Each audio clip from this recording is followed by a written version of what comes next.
প্রিয় ভিউয়ার্স, আসসালামু আলাইকুম। ওয়ার্ল্ড মিশন চ্যানেলে আপনাকে স্বাগতম। আজ আমরা দীর্ঘ 10 দিন ভ্রমণ শেষে ভারত শেষে চলে যাচ্ছি বাংলাদেশের উদ্দেশ্যে।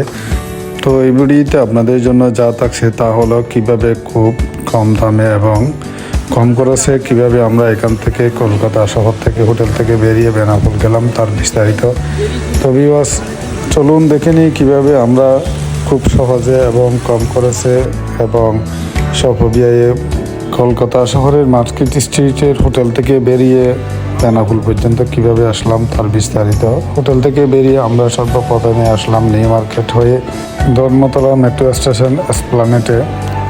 ধর্মতলা বা এসপ্লানেট কলকাতা শহরের প্রাণকেন্দ্র এবং ঔপনিবেশিক আমলের অনেক ভবন এখানে রয়েছে। এই এলাকা আপনাকে সেই ইংরেজদের আমলে নিয়ে যাবে।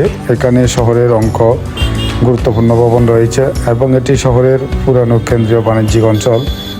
বড়বাজার, বিবাদীবাগ ও এসপ্লানেড রোড এই অঞ্চলের অন্তর্গত। ভিডিওতে আমরা ধর্মতলা মেট্রো রেল স্টেশনের বাইরের অংশ দেখতেছি, যদিও স্টেশন মাটির অনেক গভীরে, কিন্তু মাটির উপরের অংশ আমরা দেখলাম। এখন আমি চলে গেছি টিকিট কাউন্টারে। এখান থেকে আমরা যাব Dum Dum rail station. Dum Dum rail স্টেশনে মেট্রো স্টেশনে যাওয়ার জন্য আমরা টিকিটের লাইনে দাঁড়ালাম। প্রতি টিকিটের মূল্য 15 রুপি। টিকিট শেষ করে আমরা চলে গেলাম মেট্রো স্টেশনের প্ল্যাটফর্মে থেকে, যেখানে মেট্রো রেল এসে দাঁড়াবে সে উদ্দেশ্যে যাত্রা করলাম। আমরা এসকেলেটর লিফটের মাধ্যমে চলে যাচ্ছি মাটির অনেক গভীরে, যেখান থেকে আমরা উঠব মেট্রো রেলের বগিতে। তো দেখতেছেন আমরা এসকেলেটর লিফটের মধ্যে চলে যাচ্ছি মেট্রো রেল প্ল্যাটফর্মে। আপনারা দেখতেছেন আমরা এসে দাঁড়ালাম মেট্রো রেল প্ল্যাটফর্মে। এখন আমাদের অপেক্ষার ফলে মেট্রো রেল আসার জন্য, যদিও প্রতি 15 মিনিট পর মেট্রো রেল এসে যায়। আমরা মেট্রো রেল আসলে সাথে সাথে উঠে যাব মেট্রো রেলে।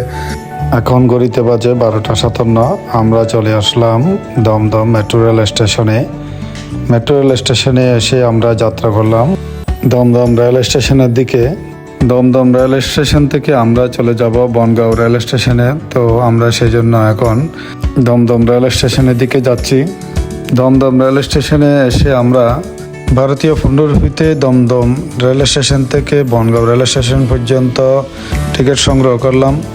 যেহেতু বনগাঁও রেল স্টেশন পর্যন্ত ডাইরেক্ট কোনো ট্রেন নেই, তাই আমরা দমদম থেকে বনগাঁও রেল স্টেশন পর্যন্ত লোকাল ট্রেনে করেই চেপে যেতে হবে। দমদম রেল স্টেশন থেকে আমরা বনগাঁও রেল স্টেশনের দিকে যাচ্ছি। প্রচুর যাত্রী। আমরা যদিও সিট পেয়েছি, অনেকে সিট পাই নাই, তারাও অবশ্যই দাঁড়িয়ে আছে। এখানে ভারতবর্ষে ট্রেনের উপর অনেক চাপ, যেহেতু যাত্রীর সংখ্যা বেশি। 2:50 আমরা চলে আসলাম বনগাঁও রেল স্টেশনে। এখন আমরা বনগাঁও রেল স্টেশনে এসে ট্রেন থেকে নামলাম। বনগাঁও রেল স্টেশন বনগাঁ শহরের একমাত্র রেলওয়ে স্টেশন। এটি একটি জংশন স্টেশন। স্টেশনটি বনগাঁও, রানাঘাট ও শিয়ালদাহ বনগাঁর লাইনের প্রান্তিক স্টেশন। এই স্টেশন থেকে এটি লাইন ভারত বাংলাদেশ সীমান্ত পার হয়ে বাংলাদেশে প্রবেশ করেছে। এই স্টেশন থেকে প্রতিদিন 40 জোড়ার বেশি ট্রেন চলাচল করে। শিয়ালদাহ রেলওয়ে স্টেশন থেকে স্টেশনটি 77 কিলোমিটার দূরে অবস্থিত এবং রানাঘাট স্টেশন থেকে বনগাঁ রেল স্টেশনের দূরত্ব 34 কিলোমিটার। এছাড়া স্টেশনটি থেকে 5 কিলোমিটার দূরে বাংলাদেশ সীমান্ত।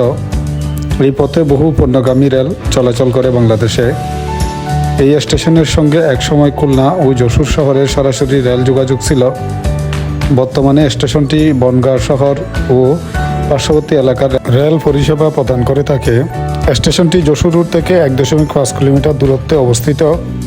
এই স্টেশনটি প্রথম 1882 থেকে 1884 মধ্যে চালু করা হয়। প্রথমে এখানে কয়লা চালিত ট্রেন চলাচল শুরু করে। 1881 সালে সেন্ট্রাল বেঙ্গল রেলওয়ে নামে এক রেল কোম্পানি দমদম, খুলনা ও খুলনা রানাঘাট রেলপথ তৈরি শুরু করে। 1903 সালে এই রেলপথের দায়িত্ব পায় ইস্টার্ন বেঙ্গল রেল।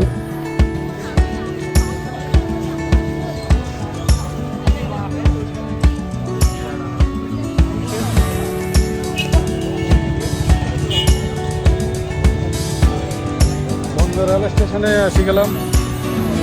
এখন যাত্রা করব বর্ডারের উদ্দেশ্যে। এখন আমরা অটো নিয়ে চলে যাচ্ছি বনগাঁ রেল স্টেশন থেকে বর্ডারের আমাদের বেনাপোল বর্ডারের উদ্দেশ্যে। এখন আমরা 120 টাকা, আমরা 3 জন 120 টাকা কথা ফাইনাল হয়েছে আমাদের সাথে। আমরা এখন যাচ্ছি। এই যে দেখুন আমাদের সামনে একজনকে বসেছে, আমরা পিছনে 2 জন। খুব অর্থও খুব সুন্দর বাহন, মোটামুটি চলার জন্য এক কথায় বলা যায় রাস্তা মোটামুটি ভালো আছে। এখন আমরা চলে যাচ্ছি বর্ডারের উদ্দেশ্যে। আসলে অনেক পরিশ্রম গেছে, শহরের অবস্থাও খারাপ।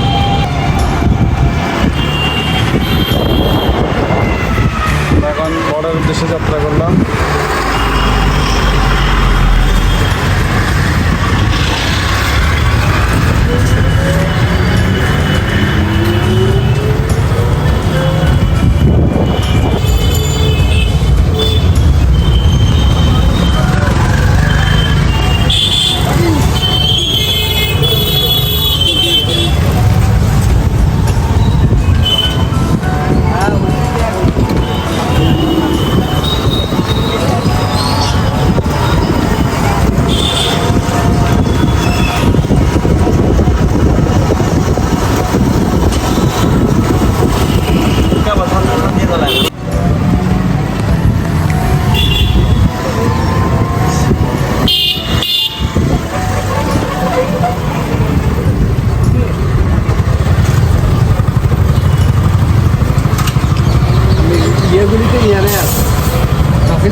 Ni fotos na pura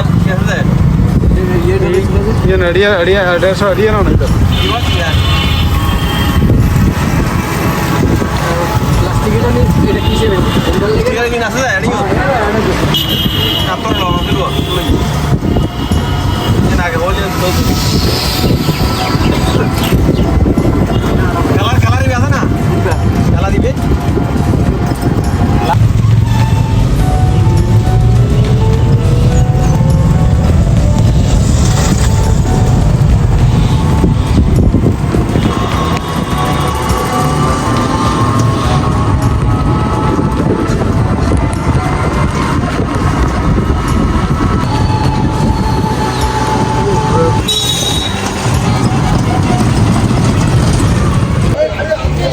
এখন বেনাপোল বর্ডারে ইমিগ্রেশনে ভারতীয় ইমিগ্রেশনের দিকে যাচ্ছি আমরা। দেখেন আপনারা ভারতীয় ইমিগ্রেশনের দিকে যাচ্ছি।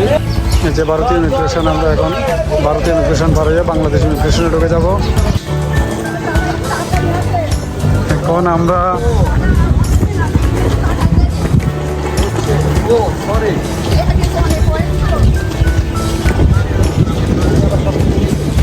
দেখুন এটা হলো ইন্ডিয়ান ইমিগ্রেশন।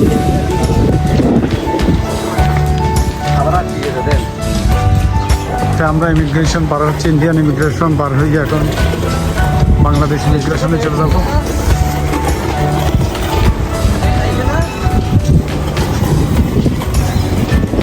দেখুন আপনারা ইন্ডিয়ান ইমিগ্রেশন। এখন আমরা এসে গেছি ইন্ডিয়ান বর্ডার ফারইয়া বাংলাদেশ বর্ডারে। ভিউয়ার্স দেখেন এখন আমরা ইন্ডিয়ান বর্ডার ফারইয়া বাংলাদেশ বর্ডারে এসে গেলাম। আমাদের বাংলাদেশ, নিজের দেশে আসি গেছি। একটা শান্তি, বিশাল শান্তি আসলে।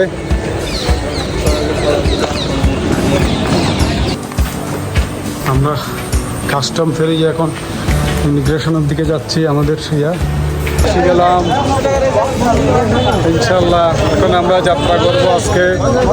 কোনো বাংলাদেশে কোনো গাড়ি চলতেছে না, বিশেষ একটি ব্যবস্থায় আমাদের একটা গাড়ি আছে, সেই গাড়িতে করে আমরা যাচ্ছি। 1700 টাকার ভাড়া, এখন 3000 টাকা দিয়ে কি করব। ইমিগ্রেশন এবং লাগেজের চেকিংয়ের কাজ শেষ করে আমরা এখন বেরিয়ে গেলাম ইমিগ্রেশন অফিস থেকে। বাংলাদেশ ইমিগ্রেশন অফিস বের হয়ে আমরা এখন বাইরে চলে আসলাম এবং আমরা ক্লান্ত, তাই চা পান করছিলাম। নিজের দেশে পা রাখার শান্তি কী যে সেটা আসলে বাইরে না গেলে বোঝা যায় না। আজকে আমরা বুঝতে পারতেছি নিজের দেশ যে কত শান্তিময় একটা জিনিস। তো ভিউয়ার্স আজকে এই পর্যন্ত, আবার দেখা হবে নতুন আরেকটি ভিডিও নিয়ে। যদি আমার এই ভিডিওটি ভালো লাগে লাইক ও শেয়ার করবেন এবং আপনাদের প্রয়োজনীয় মতামত কমেন্টের মাধ্যমে জানাবেন এবং আমার চ্যানেলে নতুন হয়ে থাকলে সাবস্ক্রাইব করে বেল আইকনটি প্রেস করবেন যাতে নতুন নতুন ভিডিওগুলো আপনাদের কাছে পৌঁছে যেতে পারে। ভালো থাকুন, সুস্থ থাকুন, খোদা হাফেজ।